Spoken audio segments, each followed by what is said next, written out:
Hi, this is Remy Pearson and welcome to this episode of Braveheart. Today we're joined with a wonderful, wonderful guest. I admire her work so much. I've read her book twice, probably 2.5 times if you count all the skimming and the highlights and everything else I've done. I broke my book. This woman is fabulous. She's a contrarian, she's passionate, she's well-informed, she's science-based, and she speaks about positivity, but she also speaks about cynicism and negativity and what's going on in our bodies to create all of this. And we're going to be speaking with Dr. Loretta Breuning. Loretta, as I call her in this interview, is the founder of the Inner Mammal Institute. And this helps people manage the ups and downs of their mammal brain. And she does it through explaining what's going on chemically inside of us. She's also the Professor Emerita of Management at California State University, East Bay. She's a mum, and she's not convinced by the prevailing theories of human motivation. She's got some really interesting takes on that are worth hearing. Now, she discovered that our happy brain chemicals swing up and down because they've got a job to do. And when you know what they do in animals, and we're animals, we can make peace with what she calls our inner mammal. We can come to terms with what goes on within us. She's a prolific author. She's the author of Habits of a Happy Brain, Retrain Your Brain to Boost Your Serotonin, Dopamine, Oxytocin, and Endorphin Levels. She's also the author of this book, The Science of Positivity, which I'm a big fan of, and others.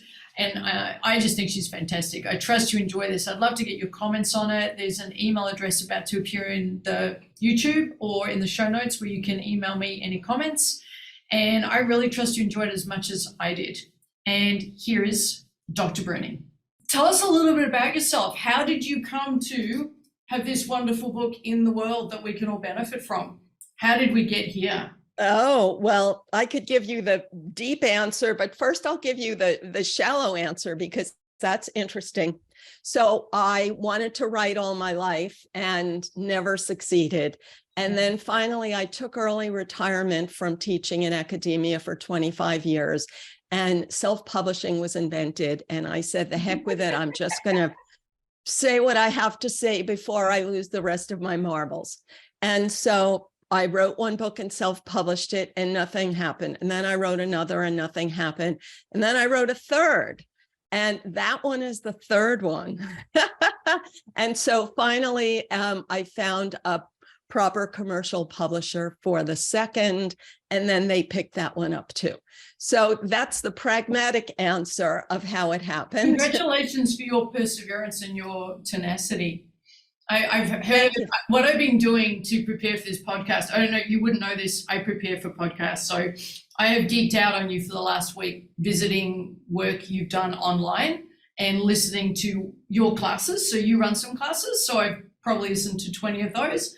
And your story, yeah, well, I want to know you so I can do this conversation justice because I really admire what you think about. And it came through really clearly that I think your past has informed your choices. Is there something you'd be prepared to talk about around that? Sure, yeah. Well, everyone's past informs their choices. They're not always aware of it. Yeah. But our neural pathways are built by our experience. And I can talk about my experience more than most people because my relatives are all dead, almost. And I never had many in the first place. Yeah. And your mother's passed away? Yes. Yeah, because I just, if you can touch on that, because I now see a theme in what has informed you and your awareness around what's informed you. Could you share with our viewers a little bit about that? Sure. And how you make sense? What's your narrative around that? Sure. Oh, that's funny that you use that word because, when I did have therapy and they tell you, well, that's just your story, that like when you say it, they want you to tell your story, but then they criticize you for that's just no, let's slow down. Tell me about your experience around that. Okay, I'm going to go down so many rabbit holes with you. Okay. I just geek on your brain. Yeah. So let's stay with your mum and and the way you have been in, how you believe you've informed around that. I want your version of that. And I'm going to resist the rabbit hole you just gave me because I love that as well. Anytime another. Okay. So my mother, so many different aspects of this. So the most obvious one is that she was a very unhappy person. Yes. And she was very expressive about her unhappiness. Yeah. In very loud tones. And in addition, she blamed her unhappiness on whoever was in the room, and I was often in the room. So that was a big factor in my life. And she was also a bit violent in my earlier years. And in addition to all of that, there was a lot of birth trauma in the sense that when I was born, I almost died and she almost died. In addition to that, then she got pregnant again shortly after I was born. So you could see that that was like a whole big mess that wasn't her fault. And then she had a really terrible life. And so then as a result of this, in my opinion, I was very interested in reading because reading was the only thing, it was the only accessible thing to me to shut her out. And it's also safe. Our nervous systems are going to need safety. So you found a way to feel safe and you didn't even know it. It's all unconscious. Yes, exactly. And other children feel safe in other ways. Like one of them is going out and one of them is video games. So people choose from basically what they're exposed to. And then the instant something works, then neurons connect and you say, oh, I want to do more of that.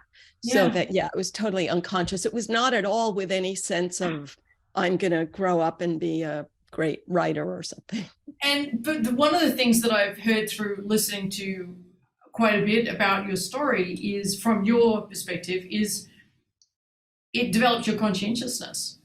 Because you've been talking about how you came through COVID very much focused on your work. And we'll talk about the brain chemicals. I just can't wait to talk with you about the brain chemicals. But conscientiousness to you is linked to really good chemicals. Hard work, discipline, tenacity is linked for you, really. Yeah. But you know what? There was the deeper thing. So we were Catholic. And it's a sin to disobey your parents. And it's even a sin to not respect your parents. But I didn't respect her, So, and also, when she was a bit violent. So I was so afraid of getting smacked in the face. So I thought, I'm not going to do anything wrong so that I'm not going to give her an excuse. And then if she still is mean to me, at least I know that I didn't provoke it. Wow. Kids don't generally make that connection. Yeah, it's true. And that's I think why I don't have a lot of in common with other people. Yeah. So do you see yourself as a woman not of your time? Not necessarily, because in other time periods, I think, humans have always been humans and formed by a wide variety of circumstances. Yeah, I think you're being generalist. And the way I see you is, please have your own narrative of you. But the way I've been perceiving you is you're contrarian quite often. And I really delight in that because your contrarianness is backed up in science. Mm-hmm. And not ideology and not preferences. And so that's one of the things I've enjoyed about it, because this book, God, I can't wait to talk about it. You really do geek out on being a contrarian and what it means to follow the mob or follow the herd. And I enjoy your perspective on that. And do you think that was shaped by how you grew up, or did that come later with your work with animals? And so a lot of people who think they're contrarian, but are also rebellious, but I was not rebellious at all. No. Because that's, to me, like, rebellious is like you're taking unnecessary risks, which I didn't want to do. Yeah. I was contrarian because I never had a basic confidence in adults. That's it. And I trusted myself. Yes. Yeah. I see you questioning authority for the sake of authority, which is healthy. So how did you come through COVID? Did you question the institutions? What was your attitude about, what position did you take around that? Knowing the little I know about how you think about things, how did you think about the regulations around COVID? Well, that's funny that you say that, because just 2 minutes before we started, my husband came in and told me that somebody on SNL said the slightest critical thing about the lockdown and got like a blast of negative media. I heard.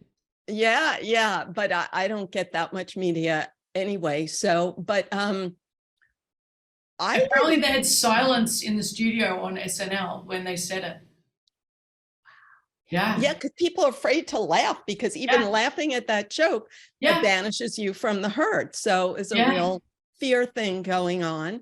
And so let's say simply my view was, I don't listen to the news. I never listen to the news. I see 100% correlation between how much people listen to the news and how much they think they're going to die.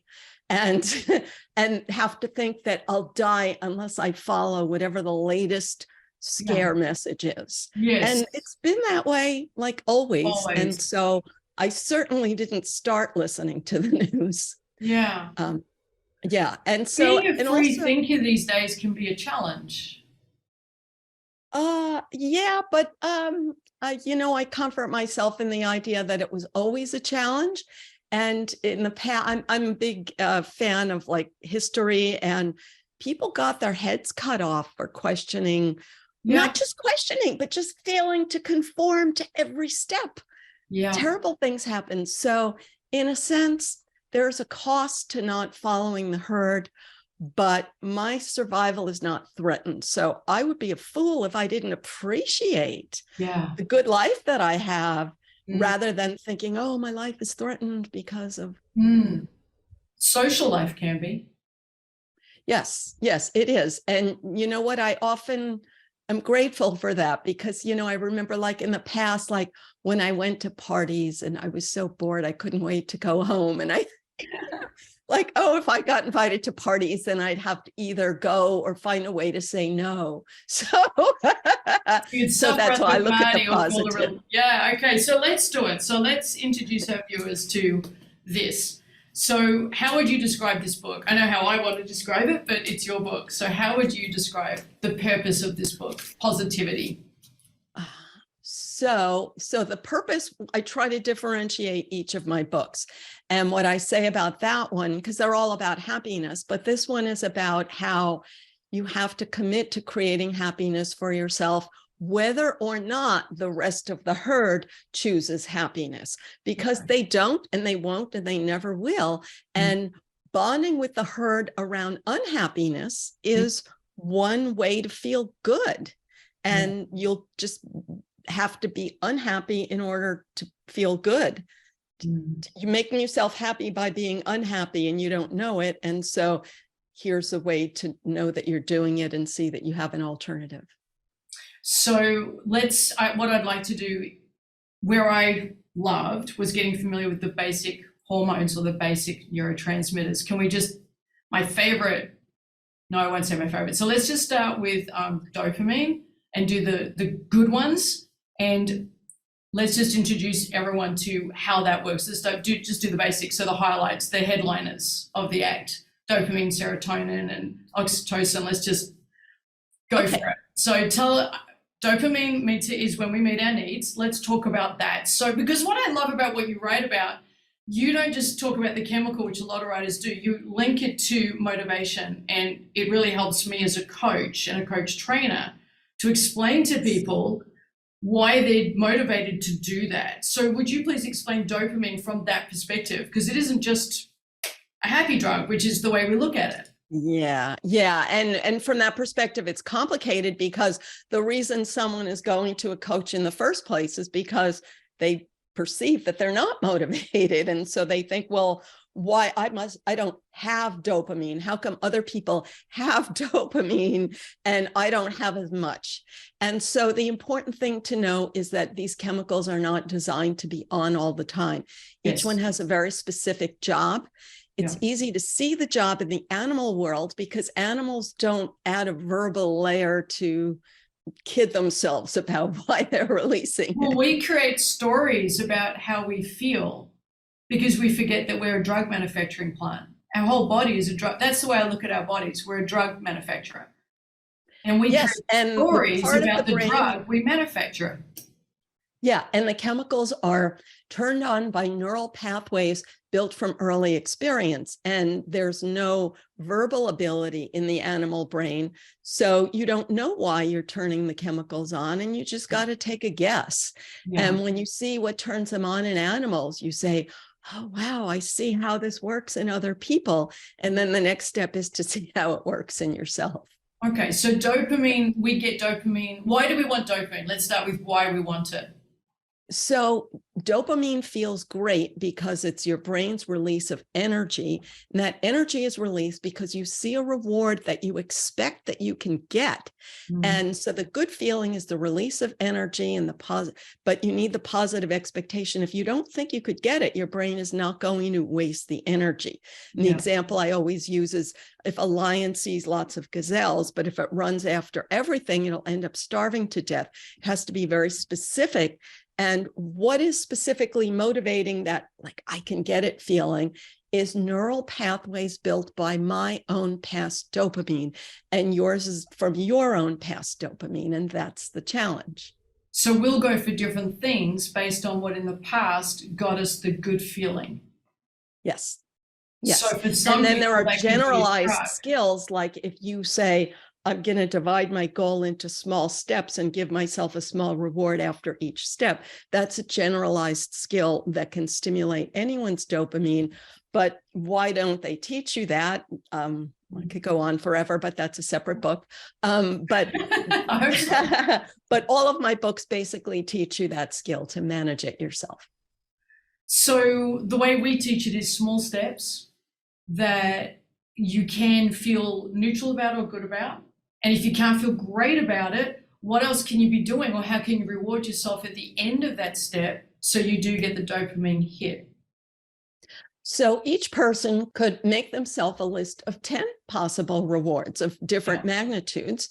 And I say that because first, rewards are out of fashion. It's considered a bad thing now in academic psychology to use rewards.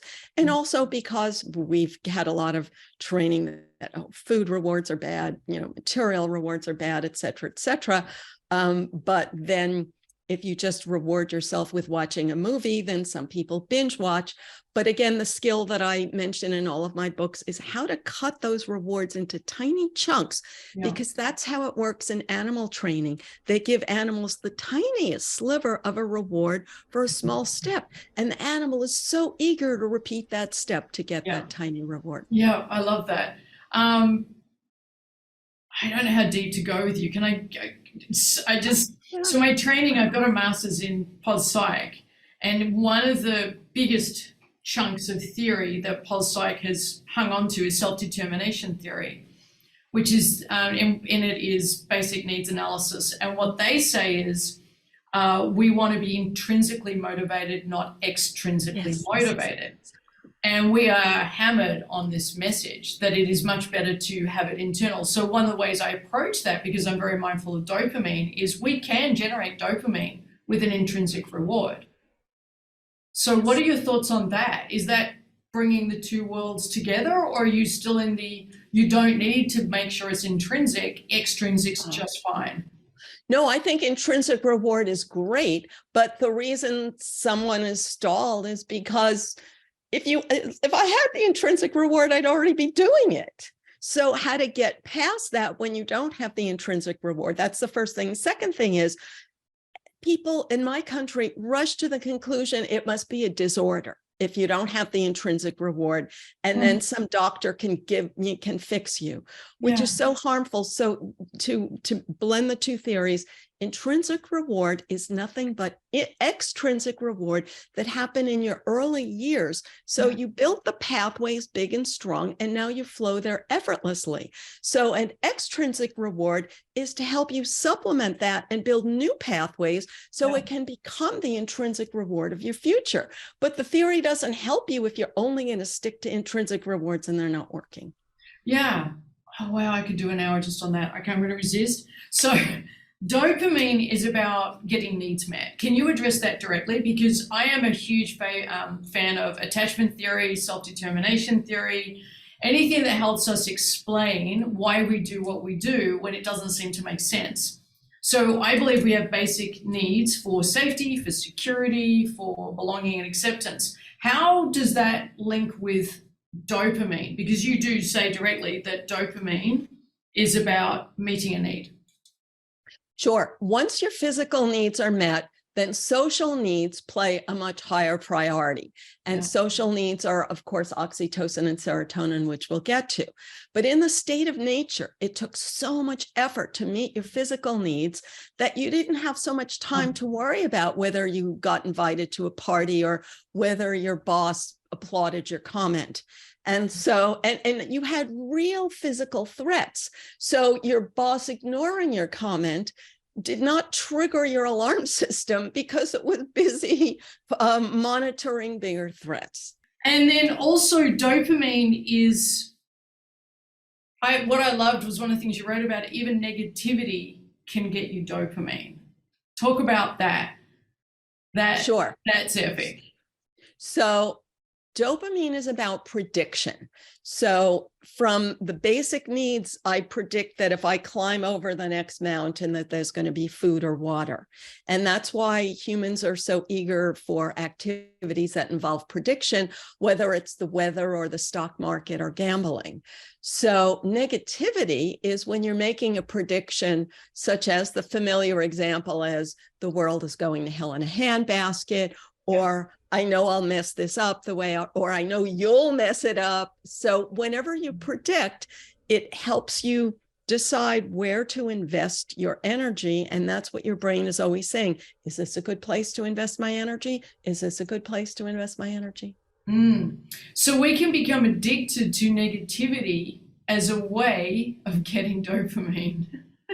Yes. And of course, in addition, it's a way to meet your social needs, which we'll move on to, that negativity is a way to get the social recognition that we crave once our physical needs are met.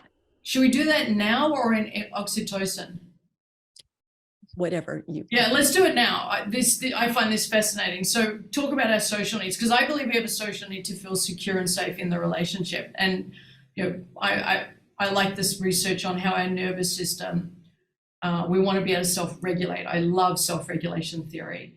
And I'm trying to link it to your work around dopamine, serotonin, and oxytocin.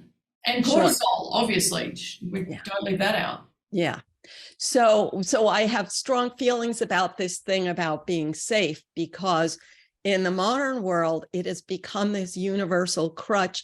It's your fault that I don't feel safe. Yeah. And I think that's very unhealthy, because we create our own feelings of being safe or not feeling safe. And now people are using it as a weapon.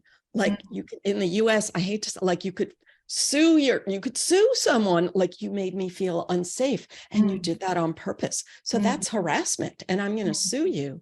That's insane. Yeah. So it goes against all the research. So it goes against cognitive behavioral therapy. It goes against self-regulation theory. It goes against attachment theory. That belief that you are the perpetrator to my nervous system not being self-regulated means I have 8 billion opportunities to be upset, because everybody and everything out there is responsible for how I feel within myself, which means I am abdicated of all responsibility to learn what most of us are not taught in childhood, which it sounds like you weren't taught either, and neither was I, which is self-regulation skills. They're hard to learn, so it's easier to say it's you.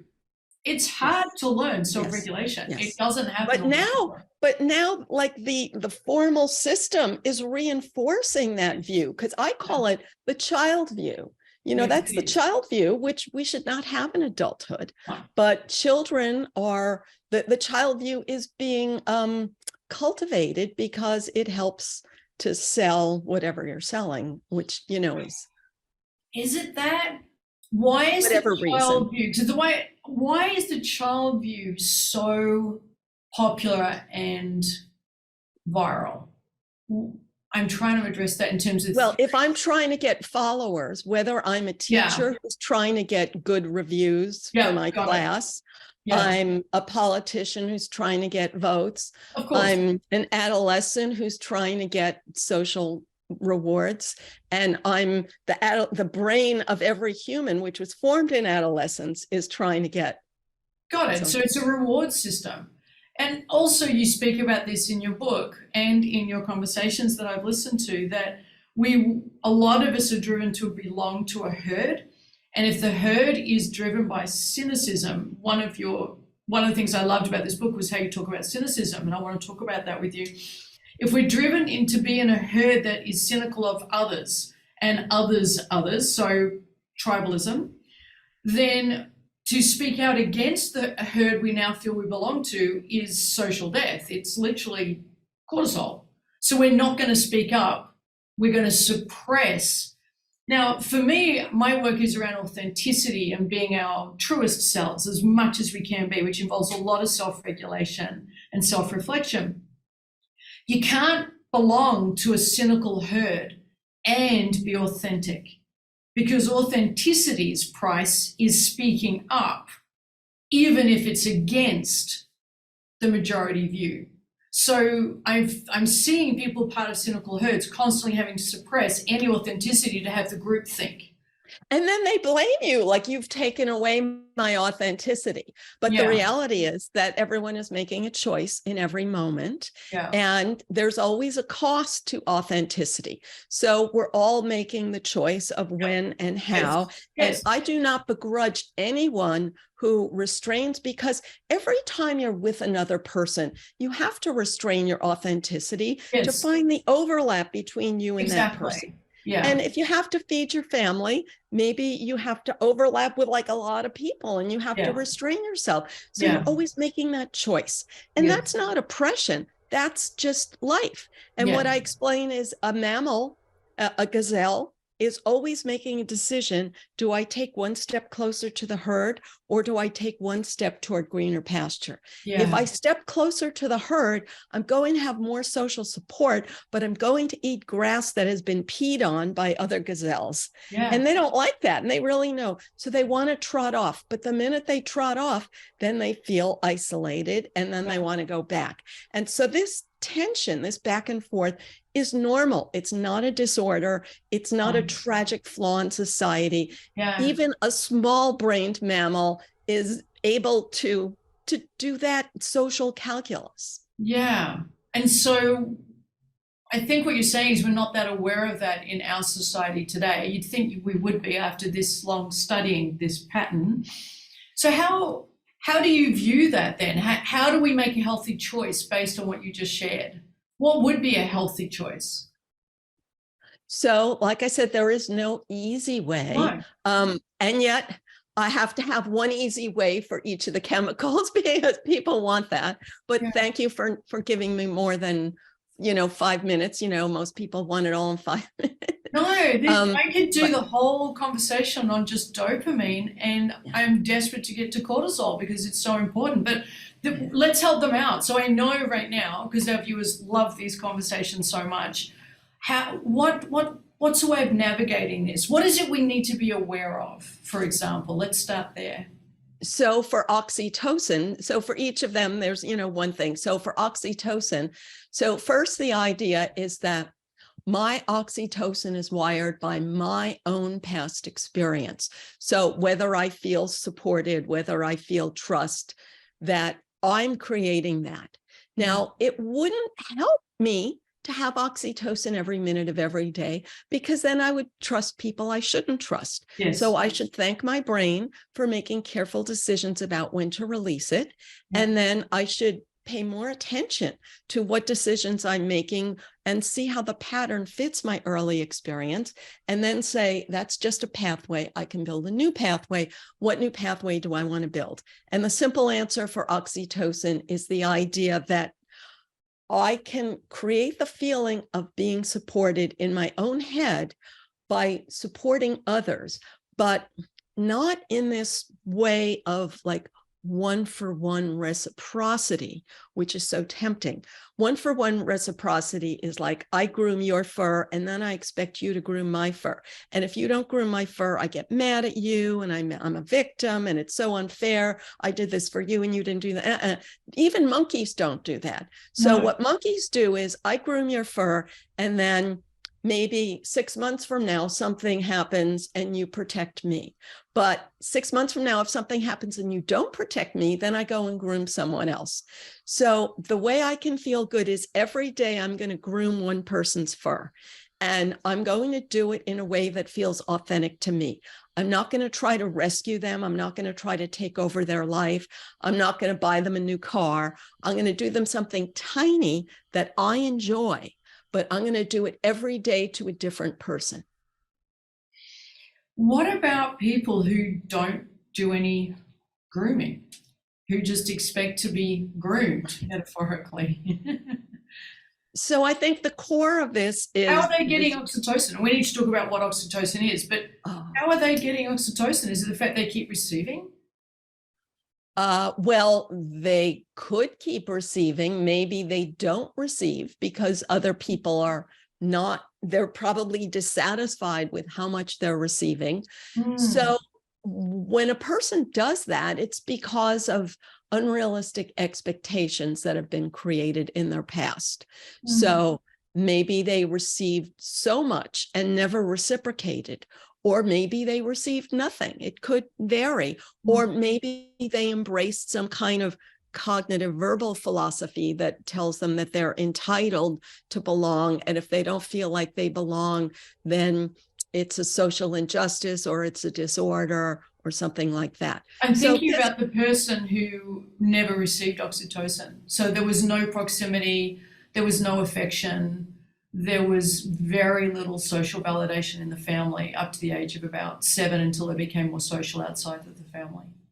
Yeah, it's sad. Well, so then they have, maybe they have no positive expectations, or maybe they have unrealistic expectations, which is like, you see, when they were young, they saw other kids getting it, but they didn't understand the steps it took. You know, I sort of understood that. That's it, Loretta, that's it. They didn't, I'm thinking of someone in particular, they don't understand the steps it takes, but when they get it, I can think of a couple of relationships where I've distanced myself because it took me a while to learn this, but I know the steps it takes. And I would do the steps it takes, thinking they would then see the steps it takes, but they never, in all the years, saw the steps it took.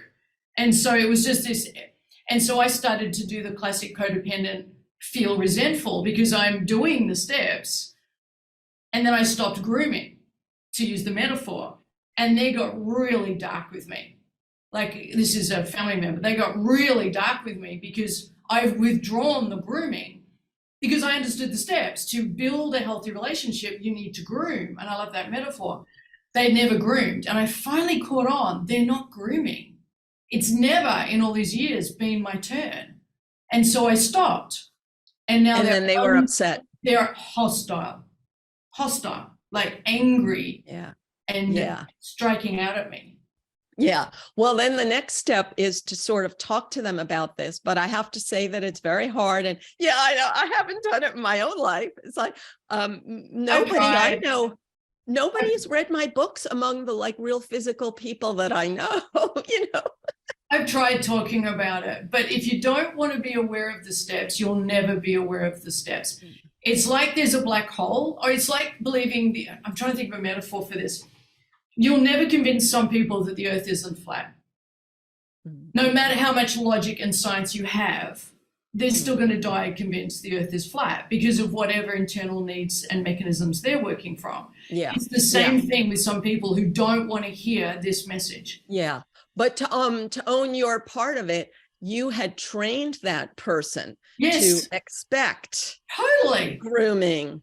And then you withdrew it without an explanation. Oh, I know, I did give explanations. I really did. When I say I've studied this stuff, Loretta, 20 years of studying this stuff. So no, it came with plenty of explanation and healthy expression. And they still refused? Rage, yeah. Some people who don't get it and don't want to get it, the healthiest thing we can do is to stop thinking they should get it. Yes. That's the healthiest thing to do. And that's how I get my dopamine. because I'm meeting my own, I'm learning from your book and work like this, how I get my needs met. And that gives me the drugs that I want to have that help me feel good and balanced and healthy. Yes. And shockingly, and it's taken me too long to learn this because I'm recovering codependent, I can't get it from people who I should be able to count on, inverted commas, for those who are on audio. Love is not enough. You will not get your needs met with some people. This was shocking to me when I learned this years ago, Loretta, like shocking. It's a big deal. And I think it's a big deal to a lot of people who've been very loving and very giving and self-sacrificing and caretaking, to realize that's a form of prediction and it's a form of dopamine. But you're never going to get oxytocin with them. Now, what's the consequence of that? So I can get dopamine from predicting I'm overly giving, but because I can predict the way I'm going to be, but doesn't that clash with the lack of oxytocin? So what does my brain do? I've been dying to ask you this. So this brings us to serotonin. Okay, yes. Okay. So serotonin, just very briefly, we call it the one-up feeling. Yes. And in much of human history, physical superiority was the name of the game and was necessary for survival. In the modern world, we're fortunate that it's not that way. And so moral superiority has become the name of the game. That's it. And so then you, when it's like, I'm more giving than you are. And that's it. Keep speaking to that. Keep just, because I know I'm not the only person nodding along with you right now. So keep going. This is great. Yeah.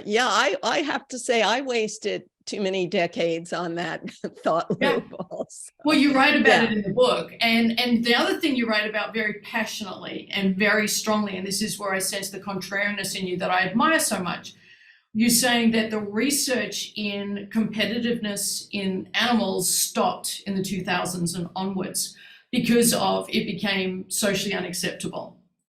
But it doesn't deny the reality that all mammals are competitive, and cooperation comes out of a hierarchical system that is relatively stable. And if the hierarchical system becomes too unstable because there's too much infighting, then the price we pay for that is instability, survival needs not being met. So everything's about trying to impose in the animal kingdom, and with us, but we don't like to admit it, to impose order on the chaos so we can have stability and survival and we can reproduce. But apparently we're in denial about that now, and science won't say this. Yes. So I don't say that this hierarchy is the only path to cooperation, because the other path is reciprocity, where we build, the oxytocin path is I groom your fur and I trust that you will reciprocate at some time in some way, and you do things that reinforce my trust and I do things that reinforce your trust. So that's ideal. I'm going to say it's still based on a hierarchy though, because from reading your work, the monkey might groom another monkey that will never groom them back. But the reciprocity is they don't get kicked out of the social order, or they one day may be protected when it's necessary. So it's almost like I'm going to bank that this more superior monkey may not kill me when the time presents itself. So it's still based kind of on a hierarchy. Yeah. Okay. Almost in practical terms, it almost always is. But I think I'll get bombs thrown at my house if I don't I apologize. Say that equality is a possibility. But the reason equality doesn't happen, I'm just going to go with the data and the science rather than people's personal preferences. I've never been able to help a client based on my preference that none of this is true. And my wanting it to be a different reality that is a fantasy has never helped a single soul I've worked with.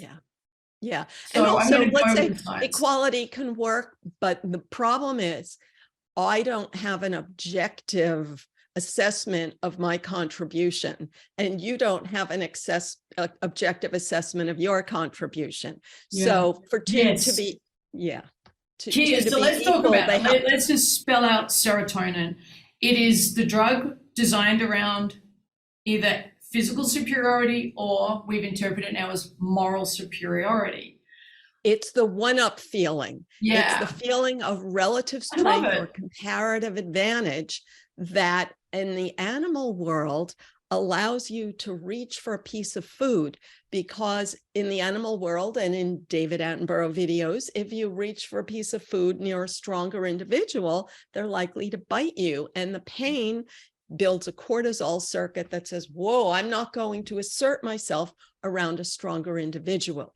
And all of that is even more so in relation to mating opportunity. And that's why we've inherited a brain that is constantly comparing itself to others. When it sees that it's in the one-up position, a little bit of serotonin is released. And that is what I call calm confidence, which is not aggression, but it's like, now I can meet my needs because I got it going on. Yeah. So there are lots of ways we can get serotonin by belonging to a club that we feel is morally superior, by being associated with a particular religion or a particular group, by getting a promotion or believe we were worthy of the promotion even if we didn't get it because I was gypped, it was stolen from me. We can get serotonin through cynicism. So talk about that, because that word kept coming up in the book and I could see you. Did you have a particular feeling about cynicism when you wrote this book? Because well, so here's the I have bottom. to ask, because reading between the lines. Well, so here's the bottom line. The title of the book was Beyond Cynicism. Wow. It was actually Beyond Cynical. And then it had a subtitle, which I have to look up now. I can't even remember. Yeah. So when the publisher bought the book, they changed the title without changing the content. So I was not a total fan of that because I thought I used the word cynicism so much without explaining why, because they took it out of the title. But I'm so glad I asked this question. Oh, wow. So the book is called The Science of Positivity, and I'm holding it up to the viewers for those who are on YouTube. It's fantastic. But I recommend you get this book. I highly recommend, if there's any book you have on your shelf and you turn to, it's this one. You definitely talk about cynicism. And now I know the backstory, which you haven't, I don't think, spoken about, that I've heard you speak about in other places. This now makes a lot of sense. So talk about cynicism and serotonin, if you wouldn't mind. Serotonin and cynicism. So the most familiar example, I think, to most people's daily lives is when you listen to the news and there's some political figure, famous figure, and the clear message of this news story is that person is a jerk. And then you feel superior to them, even though, so this person has a lot of power. And when you put them down and think they're a jerk, you put yourself above them. Yeah. So the fast, easy, cheap way to have the one-up position is to have cynical feelings about anyone with a position in power over you, which could be politics, could be the boss. You hang around with coworkers and speak cynically about not just the boss, but the person who got the promotion that you didn't get, or the classic example of teenagers speaking ill about their parents. Yeah. So, and if we know about this, what do you suggest we do about this? So first is to know that you're creating it inside you and that it feels good. And there are other ways to feel good, because this is an addiction where you have to keep feeling bad to feel good. You have to keep feeling like, oh, I'm oppressed by this more powerful individual who's messing up my life. And then you feel like a powerless victim. Hey, I'm just going to interrupt the viewing, and I trust you're really enjoying it. Just to mention and to say thank you so much to all our viewers who are enjoying it, who send us comments, who send us notes, who say they're loving it. I'm so pleased you get value from this. We have so many viewers and people around the world. I'm so grateful you get value and you enjoy geeking out with these guests the same way I do. I just think they're marvelous people and they're interesting and they put so much thought into their topic.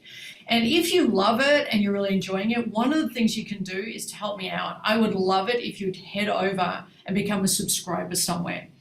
So we're not registering as a pretty successful podcast, which we are. We have hundreds of thousands of viewers to every episode, including you, which I'm so grateful for. But it's not showing up in the subscriber rates because we don't have subscribers. So if you can head over to any device you have, become a subscriber right now and boost our numbers, I would be so grateful. It would really help us out. So we can then start rating more in some of these subscriber platforms, Apple or whatever it is that you're using, which helps us get noticed more, which then helps more people get access to this message. So if that's your vibe and you'd like to help me out, I'd be really grateful. And now back to the show. And that's how we get serotonin. So what do we do about it? How do we get good source, high, it's the same serotonin, but how do we get it in a way that's going to help us actually feel good about ourselves and the world?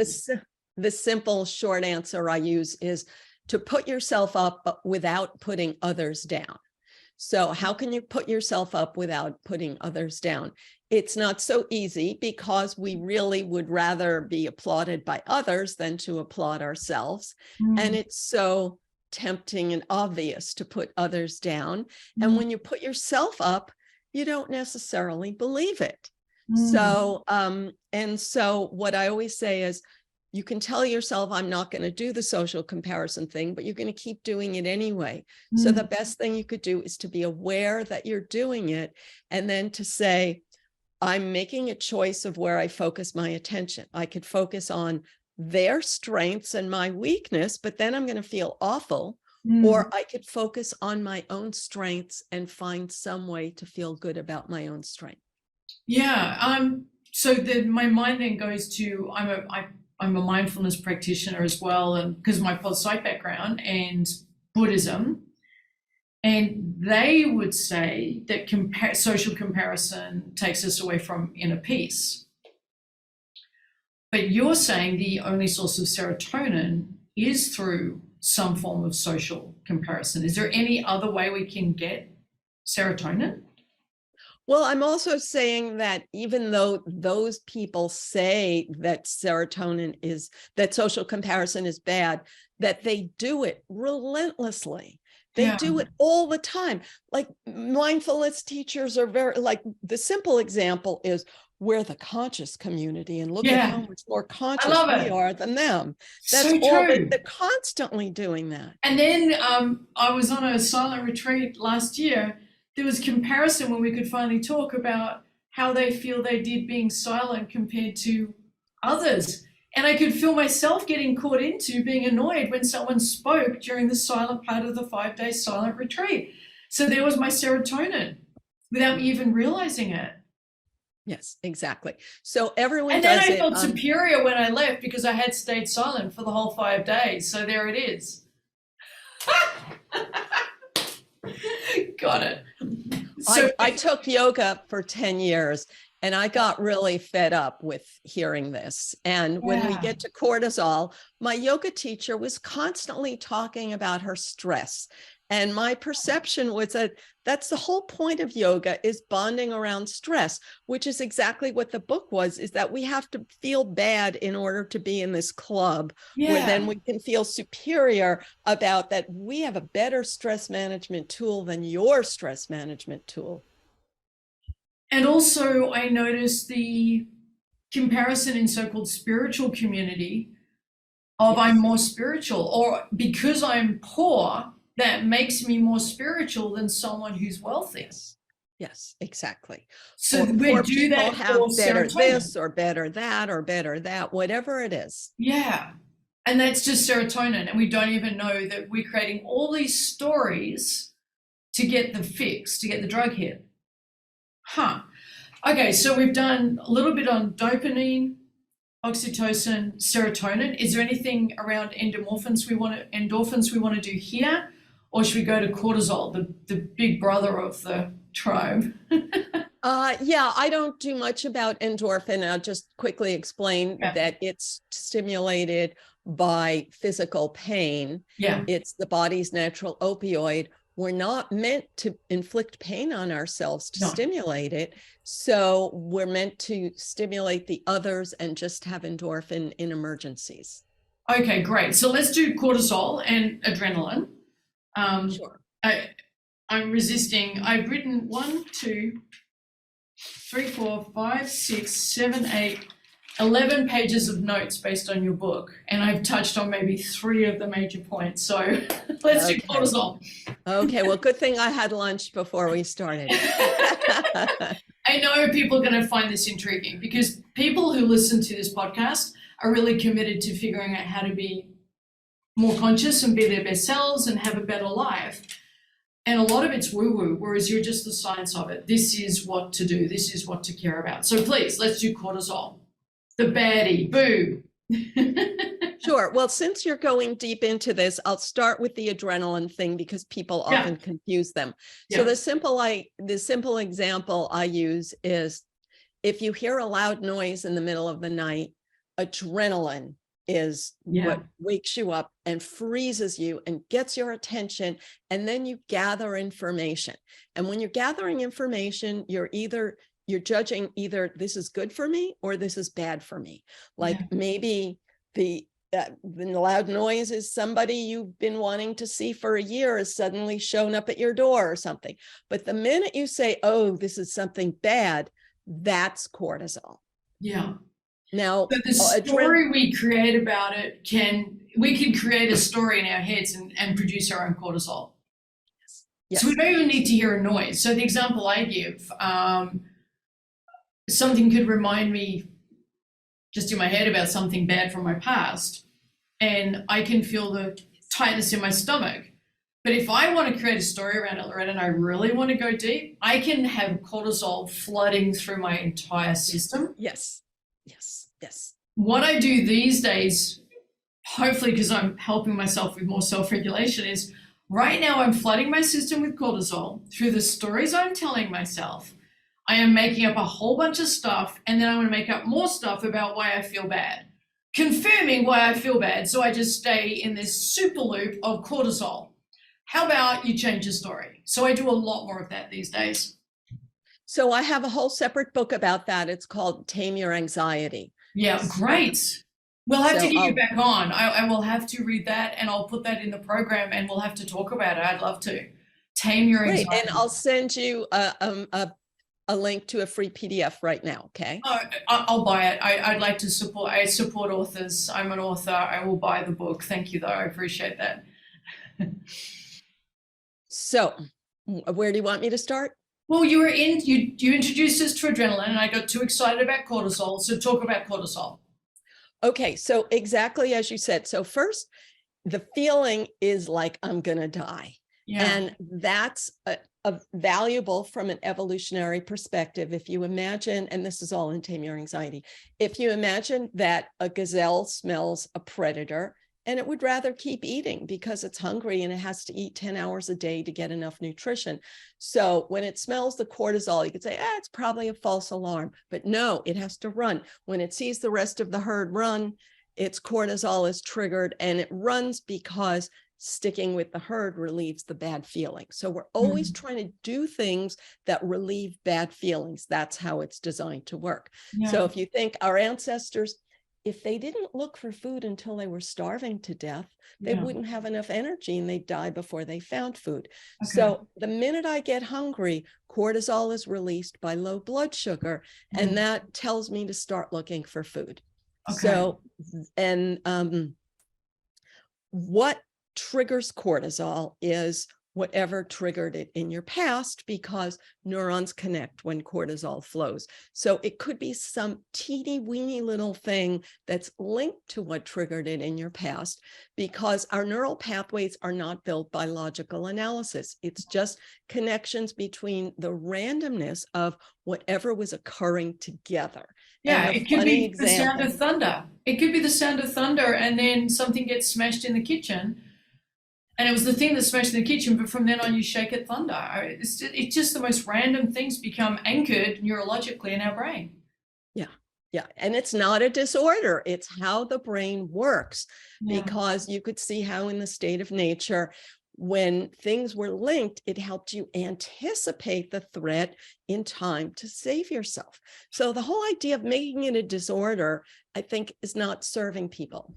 So I've found many ways. So I got myself tested many times around cortisol, and I was high in cortisol in the morning. And I heard you do a conversation about maybe that's linked to an alarm. There was no alarm. I just woke up with high cortisol, and then I had high cortisol in the evenings. I've changed all that, but I did it through meditation and through mindfulness and becoming more conscious of my thoughts. My stories created my cortisol. I would wake up to a negative story. I remember that so much. Yeah. So can you talk a little bit about how we can do cortisol to ourselves? Because I think this is an epidemic. Yes, it is. And again, it's because in the state of nature, you didn't know where your next meal was coming from. You would die of cold if you didn't find enough firewood. So the minute you got enough food, you're like, oh, have I worried enough about firewood? And the minute you do I have enough water? So that's how our cortisol was really a motivator for survival. Yeah. But and you had to anticipate your needs in advance. Yeah. So how can we help our nervous system today? Because we can't run on, cortisol gets overused. It's overstimulating the wrong things in our bodies. And it also, as you're right, leads to ill health. So we're really hurting ourselves if we over rely on cortisol as a so-called motivator. Yes. Speak to that, how we can bring down cortisol and what we'd want to replace it with. How do we get ourselves into more homeostasis or a calmer regulatory system? So the big thing is when I learned to notice my own cortisol, when I would have a bad feeling, and then the next step is to say what triggered me, and consciously I would know that what triggered me was the tiniest minutia. So then I could get to the point where I could say, why was I triggered by such tiny minutia? Now I could, of course, be sophisticated and come up with some grandiose theory, but the reality is that I could find the pattern. How did that minutia match the pattern of my childhood, of what went wrong in my childhood? And then it would be like, oh my God, it's so obvious. When I was a child, this happened and it felt awful. It really was a survival threat from a child's perspective. Absolutely. And that built a huge neural pathway that turns on the bad feeling today.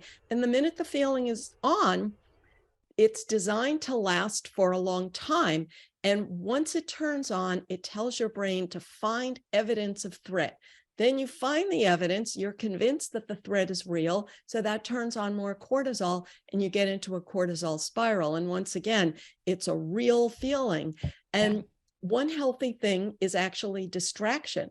But in this case, this example, I was in a meeting, there was like nothing to distract myself with. So that's the spiral. So one of the things you say in the book that I've heard before, that research shows that we're 90 seconds away from leaving any emotion.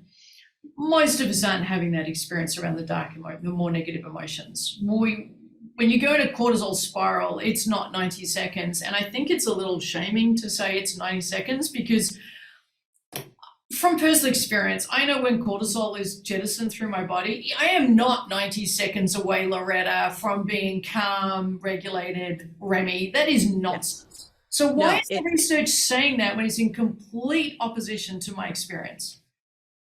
So I'm writing a new thing about academic research and why it's so misleading. So I want to talk to you about that as well.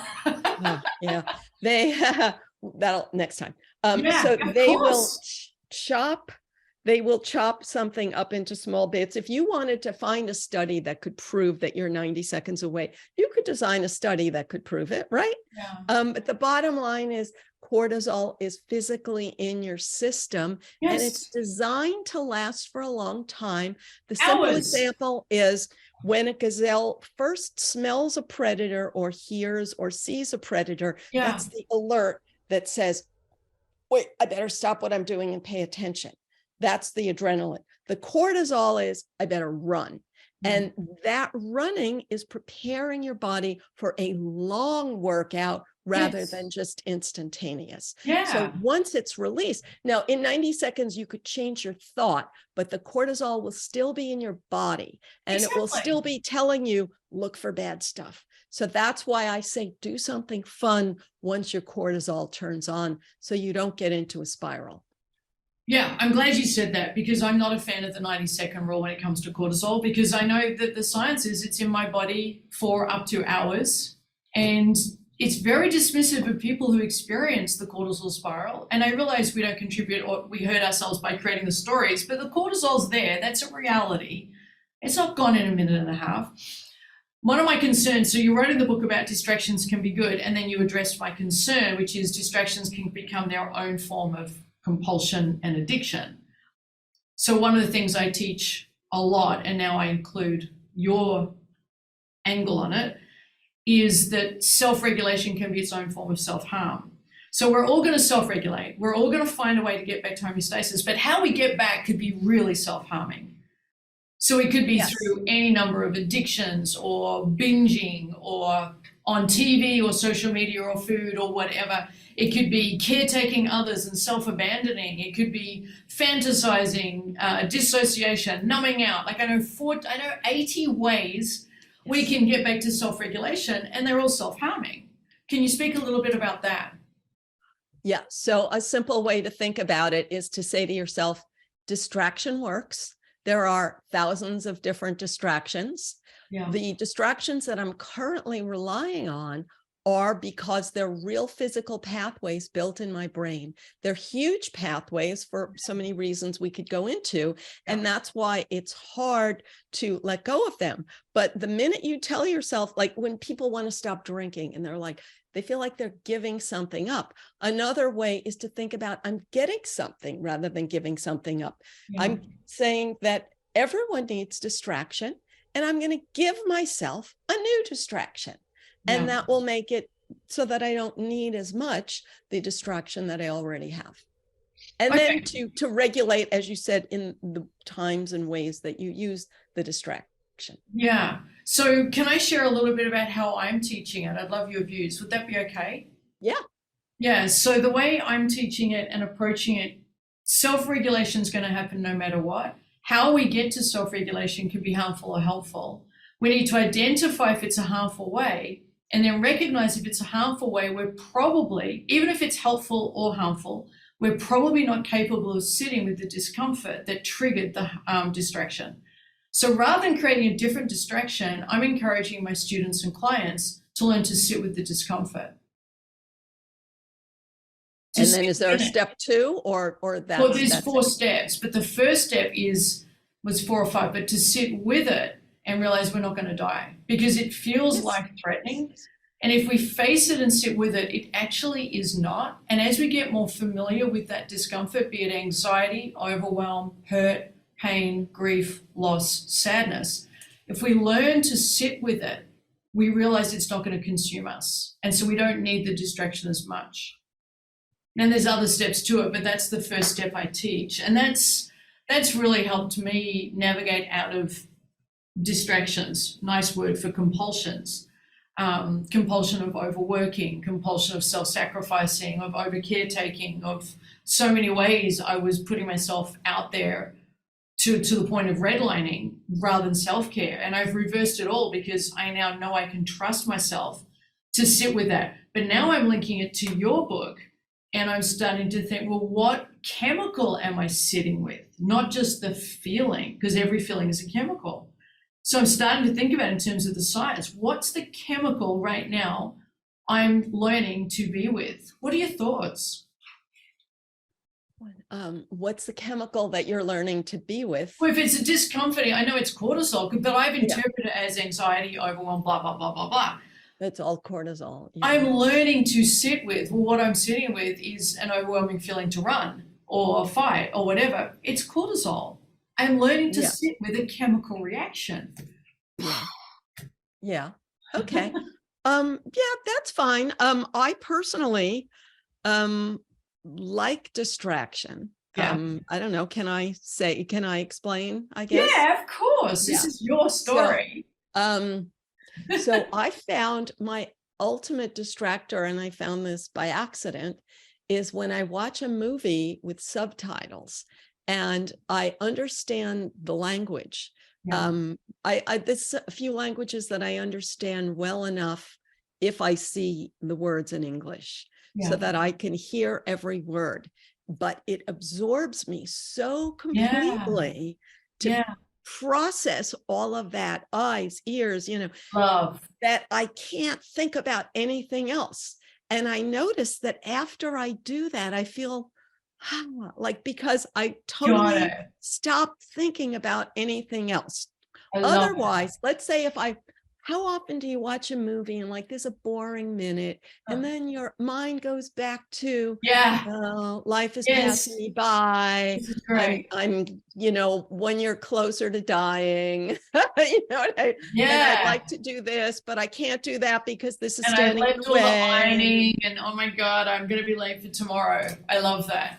One of the things I do, I love your approach. One of the things I do is I put my thumbs in my ears, so I block out sound, close my eyes, and I do this, and it creates a reverberating sound that shuts down and dominates everything else in my system. And I do that 5 times, and I'm pretty well reset. Oh, cool. I'll try it. Yeah, so I don't do that in public as much, but yeah. Good. Well, I barely scratched the surface. Can I ask you one more question thank you, I appreciate that. I'm very mindful of the time, but I have not scratched the surface, but wanted to ask you. So one of the things that we studied in our masters was Fredrickson's work on Broaden and Build. And this is a theory that is well established in pol sci that I don't love, and I would love your thoughts on it. And what Fredrickson and her associates, her co-authors and researchers are saying is that if we have positive emotions, it broadens our scope of experience and builds more positivity and reciprocity. I don't think there's enough research for that. They keep proving it with their research studies, but I would love your thoughts on it and your take on that. I don't think I understood what the theory is. Say it. Say it. So Broaden and Build says that negative emotions clearly have a survival explanation. Her research is attempting to show that positive emotions have a very good reason. So every emotion, I assume, has a purpose. Yeah. The purpose for positive emotions, according to this theory, is it broadens our scope of what we can take in and become aware of, and it builds spirals of more positivity and optimism. Okay. It's better than I thought you were, because so many of these theories are just about like holding hands with the gang as the ultimate source of happiness. But so it's a little better than positivity. It's not. I felt it was a little toxic positivity for me because I'm very much into helping people experience all flavors of emotion, not just the ones that others are comfortable with. But yeah, they're huge fans of this idea that you want to be more positive and optimistic and stay with the positive emotions. Okay, so what I always go back to is, what does it do in animals? So animals, like when people say, oh, to get happiness by looking at the stars, like animals don't look at the stars. They don't get pleasure from looking at the stars. So what is the animal purpose of this good feeling? So that's what I would be looking for. Yeah. So in this case, broaden and build. So in the state of nature, you have a variety of needs. And let's say you need, let's just say simply fruit, protein, and water. And sex. And what? And sex. And okay. So let's say that if one of those needs is let's say I have a really big, luscious fruit tree, so I'm going to stay next to that fruit tree forever. Well, then I'm not going to survive because that need is easy to meet. But if I only focus on that need, I'm not going to survive. So you have to be open to a variety of ways to meet your needs, and rather than just focus on the thing that feels best and the need that you can meet most easily. Mm-hmm. So that would be, and so then there's the idea of hunting versus gathering. So hunting is totally focusing on inputs related to one goal, whereas gathering is looking around saying, hey, is there anything good for me here? Is there anything good for me here? Mm-hmm. So those would be examples of like primal needs that could be met by this theory of broadening and building. So how do we build new neural pathways? So this is the fabulous thing that we humans have to compensate for the difficulty that our pathways are built by early experience. Yes. And no one has a perfect set of neural pathways because everyone's experience is random and everyone is seeing the adult world through a child's eyes because our neural pathways are built in childhood. So building new pathways is the challenge of life and is the potential of life. So, and again, everyone in the neuroscience community talks about how you can build new pathways in life, but they really talk about how you can build new neurons in life. And they don't talk about pathways. And they don't talk about why the new pathways are so weak compared to So why is the childhood. difference important? So the neuron is so talk about the difference between the neuron and the neuropathway, so the chemical. So neurons that are not connected to anything is like a newborn baby has billions of neurons, but they're not connected to anything. So they have no meaning. They have no force. They're only available for you to make new connections if you make the connections. But what makes the connections is experience. And what makes good connections is repeated experience. So I always say it's exactly like learning a new language, that when I was a child, I learned a language without effort. And my emotions got wired when I was a child without effort. But if I want to learn a new language, it takes so much effort that most people give up. And it's sort of like the same thing with learning a new language. And yet we all know that it's possible to learn a new language. And in the same way, it's possible to rewire your emotions. So how do we do that? Repetition is the simple answer in adulthood. Repetition is what builds new pathways and strengthens them, is the simple short answer. So how do you get yourself to do the repetitions, which is unfun? And so that's why I always bring in the reward component of the story, which is not the you say it's 60 days, don't you? Oh, I said 45 days in that's that it. book. Yeah. 45 days. I tend to go for 60. So it's a month to get familiar enough, half a month to recognize I'm actually progressing, and then the last 15 days of the second month, could it be? And then reinforcement. I did that with yoga 4 years ago when I started. I said, well, give myself 30 days of suffering, because yoga for the longest time to me was flopping around on the floor and sucking at it. And then it became slowly yoga because it was so bad. So the first month, it really was just forcing myself through it. What could I have done knowing what we know about chemicals? Well, first, when you say sucking at it, so you were doing the social comparison thing, which again is yoga is so rife with that. Like everybody is comparing and even the teacher is comparing, So the first thing is not to compare, or what I said is put yourself up without putting others down. So putting yourself up would be, I'm doing a great thing just by being here. I'm benefiting my body. I did that. I don't, I did a lot of that. And I'm really proud of myself for giving something a go.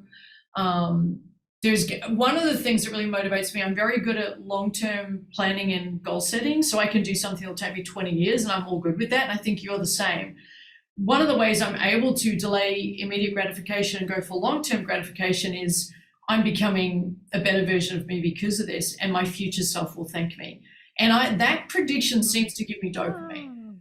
So my future self is going to love this. And then I have another way is my child self right now is cheering me on because they would want this and so much more for me. So my current self is really shitty because I got to do this sucky thing around my finances that's hard work. But child self and future self are cheering me on and want this for me. And so that's constant, that lifts me up to do very conscientious long-term things. See, now what you just said, this is why I don't get along with the positive psychology people, because they tell you all that matters is being in the present moment. And what you just said involves the past and the future. Absolutely. And they're like so taboo about the past and the future. Yeah, I'm not a huge fan of pos psych either. And I've got a master's in it and I did really well in it. So I could come out saying the truth about what I thought about it. It's not sour grapes. I have a lot of questions and doubts about the research and what they're saying they've concluded. And they've become a cult in the sense that either you're in it or you're out of it, and you can't question it or you're out of it. Oh, I can question it.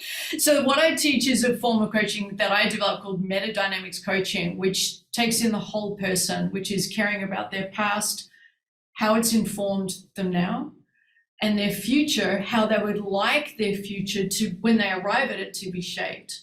So it's a very holistic 360-degree, let's look at your whole self and not just look at now where you're going, because it becomes too much about survival, self-regulation, and I think a lot of goal setting is trying to self-regulate in ineffective ways. So I want the promotion, but you don't know why. And when we unpack why, we find the reason they wanted the promotion was to meet the need for significance, but they don't really want the job. That's a simple example. So metadynamics is about, well, let's unpack the need you think you're meeting and if it will meet the need once you get it, because the acquiring of it is getting the need for significance and serotonin. But once you got it, you're out of serotonin, you're out of luck because you hate the job. So that's a simple example of how we coach. Oh, that's great. That's great. You're reminding me of the thing about people want to lose weight because they think somebody will love them once they lose weight. Yeah. But then once you lose weight, you realize that relationships are hard, dating is hard. Yeah. So, or it's like, well, why should I give up this ice cream just to please this person who I think is judging my body? So then they eat the ice cream. Oh, wow. Now you've reminded me of another conversation you had where you spoke about the ice cream being linked to love, self-love. You're going to have to tell that story because I loved what you shared, the difference between self-love and self-acceptance. Do you remember sharing that story? Or I can remind you easily. No. I'll do it. So the story you shared was, I think it was your mom was telling you, you wouldn't have that ice cream if you loved yourself. Or something. Maybe this was the person interviewing me was saying that. Yeah. So the story goes. So because my mother was the opposite. My mother wanted me to eat the ice cream, and she felt rejected if I didn't eat it with her. But that was the person interviewing me. Yeah. Yeah. I liked what they shared and your take on it. That it's not about not loving myself. So the story was, if you have the ice cream, you don't love yourself. That's nonsense. And to do that is just to harm yourself, because that means everything that makes you feel good, that could give you dopamine, which is so basic, is now banned. Any indulgence is banned. And I preferred you and this person you're with take on it. What about self-acceptance? What about self-compassion, which I'm a huge fan of? Yeah. That was a much gentler approach than the hard line. Self-love means no ice cream. That it's not true. Yeah, really. And so many, like in the yoga world, like so many people are like obsessed with these restrictive diets. And the rules and the rigidity. And everything I know that I've studied around family therapy tells me rigidity is the shame. Rigidity is the dysfunction. Where there's rigidity, there is dysfunction because there's a lack of adaptability, which means people can't be themselves and explore who they are. Wow, there's so much on this that I could talk about. But now I'm linking it to your research. And that rigidity is predictability, which gives them dopamine.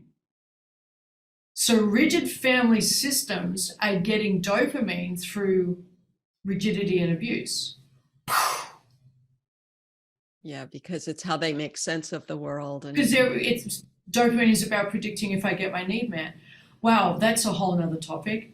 But it's predicting. The mother who said you can't have ice cream, she was actually predicting the world that she grew up in rather than the current world. But it's so different for me because the parent who guilts you about eating, and then in my case, the parent who guilts you about not joining her for the ice cream. Yeah. So just to see how the experience could be so different, and yet we're the same human underneath it.